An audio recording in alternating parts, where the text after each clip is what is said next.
Well, observers tell CNA the APEC Economic Leaders meeting in South Korea will help Singapore take key conversations in digital inclusion and supply chain resilience forward. Prime Minister Lawrence Wong is in Gyeongju for a series of APEC meetings and dialogues over the next few days. He will also lead a Singapore delegation to Seoul to meet with South Korean President Myung as part of his introductory visit to the country. Claudia Lim has more. This week in the Korean coastal city of Gyeongju, Asia-Pacific leaders are gathered for the APEC Economic Leaders meeting.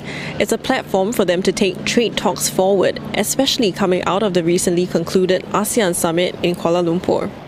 Analysts say themes like digital inclusion and supply chain resilience are expected to top the agenda. Much remains to be seen on how discussions could play out at the APEC meetings, including how the US and China seek to dial down trade tensions. But whether both superpowers can reach a common ground, observers say this will set the tone for global trade and influence how Singapore charts its path forward. In Gyeongju, leaders are expected to discuss ways to promote free trade and investment, adopt the use of AI for trade, and respond to the changing demographics within the region. And Singapore's role in these meetings to help steer conversations and be a voice for small states. Great power rivalry between the US and China is disproportionately hurting small trade-dependent economies, and it could hurt us as well. So Singapore is building coalitions that rise above these power blocks, again with like-minded countries. And this approach appeals to many of the smaller medium-sized members of ASEAN and APEC.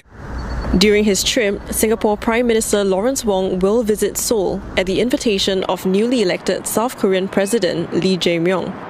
Both men had met in Kuala Lumpur recently during the ASEAN +3 session, but this is the first time they will have in-depth face-to-face bilateral talks. PM Wong's visit also marks 50 years of diplomatic ties between the two countries. Both sides are expected to elevate ties to a strategic partnership, which analysts say is a boost for Singapore amid fluctuations of great powers. I think the significance of our ties really comes from our shared location in Asia or the Indo-Pacific, right? So that naturally then leads to stronger trade or shared engagement with the various regional arrangements. And Korea, I think it wields influence in the global economy. It offers expertise in tech, in digital infrastructure, and these are areas that complement Singapore's interests very well. Right? So I think Singapore benefits from such engagements. While in the capital, the Singapore leader will visit the Seoul National Cemetery to pay his respects to war veterans. He will also catch up with Singaporeans who are based in Seoul. Claudia Lim, CNA, Gyeongju, South Korea.